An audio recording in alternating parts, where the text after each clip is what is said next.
الحمدللہ نحمدہ ونصلی علی رسولہ الکریم رب اشرح لی صدری ویسر لی امری واحلل عقدۃ من لسانی یفقہوا قولی۔ ان آیتوں سے پچھلی آیتوں میں مسلمانوں کو ہدایت کی گئی تھی کہ وہ ایمان پر ثابت قدم رہیں اور امر بالمعروف اور نہی عن المنکر کا بھی خاص اہتمام کریں۔ تو اللہ تعالیٰ نے ان آیتوں میں اس امت کی افضلیت کا بیان فرمایا ہے، ان کے اندر کچھ صفات ہونے کی وجہ سے۔ اعوذ باللہ من الشیطان الرجیم، بسم اللہ الرحمن الرحیم۔ کنتم خیر امۃ اخرجت للناس تأمرون بالمعروف وتنہون عن المنکر وتؤمنون باللہ۔ اللہ تعالیٰ کیا فرماتے ہیں کہ تم بہترین امت ہو جو بھیجی گئی تمام لوگوں کے لیے، کہ تم حکم کرتے ہو اچھے کاموں کا اور منع کرتے ہو برے کاموں سے، وتؤمنون باللہ، اور ایمان لاتے ہو اللہ پر۔ ایمان لانے سے مراد یعنی جتنی چیزیں بھی نازل کی گئی ہیں ان سب کو آپ مانتے ہو اور ان پر یقین کرتے ہو۔ وَلَوْ آمَنَ أَهْلُ الْكِتَابِ لَكَانَ خَيْرًا لَهُمْ، اور اگر ایمان لاتے اہل کتاب تو ان کے لیے بہتر تھا۔ اہل کتاب سے مراد یہود و نصارہ ہے۔ منہم المؤمنون واکثرهم الفاسقون، کچھ تو لائے ان میں سے ایمان اور ان میں سے اکثر جو ہیں وہ نافرمان ہیں۔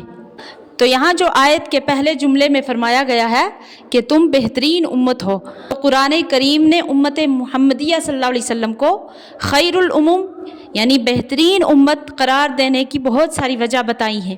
ان میں سے ایک بڑی وجہ اس کے مزاج کا اعتدال ہونا بتایا ہے۔ تو اس آیت میں جو امت محمدیہ صلی اللہ علیہ وسلم کو بہترین امت قرار دیا ہے، اس کی وجہ یہ بیان فرمائی ہے کہ یہ اللہ تعالیٰ کی مخلوق کو نفع پہنچانے ہی کے لیے وجود میں آئی ہے، اور اس کا سب سے بڑا نفع یہ ہے کہ اللہ تعالیٰ کی مخلوق کی روحانی اور اخلاقی اصلاح کی فکر کرتے ہو۔ اور آخر آیت میں جو فرمایا کہ منہم المؤمنون، کہ ان میں سے کچھ ایمان لے آئے، یعنی ان یہودیوں میں سے، جیسے کہ حضرت عبداللہ بن سلام رضی اللہ عنہ پہلے یہودی تھے، بعد میں مسلمان ہو گئے، انہی کے بارے میں یہاں ذکر ہے۔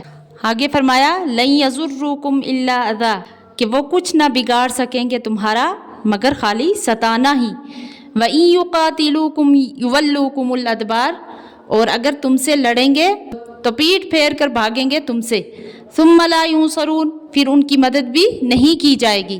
تو اس آیت میں کیا فرمایا گیا کہ آپ کا کچھ نہیں بگاڑ سکیں گے، یعنی آپ کا کوئی نقصان نہیں کر سکیں گے مگر صرف زبان سے برا بلا کہہ کر دل دکھانے کے علاوہ آپ کا کوئی نقصان نہیں کر سکیں گے۔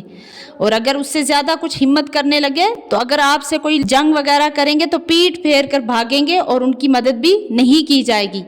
تو قرآن کی یہ پیش گوئی اس طرح پوری ہوئی کہ اہل کتاب زمانہ نبوت میں کسی موقع پر بھی صحابہ کرام رضی اللہ عنہم پر غالب نہ آ سکے، خصوصاً یہود جن کے قبائل خصوصیت سے اس جگہ مذکور ہیں، جس میں وہ حصہ صحابہ کرام رضی اللہ عنہم کے آپس میں تفرقہ ڈالنے کی کارروائی کا بھی ہے۔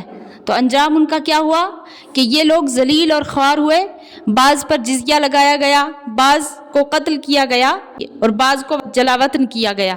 اگلی آیت میں اسی مضمون کو مکمل کیا گیا ہے، جس کی تفسیر انشاءاللہ پھر کی جائے گی۔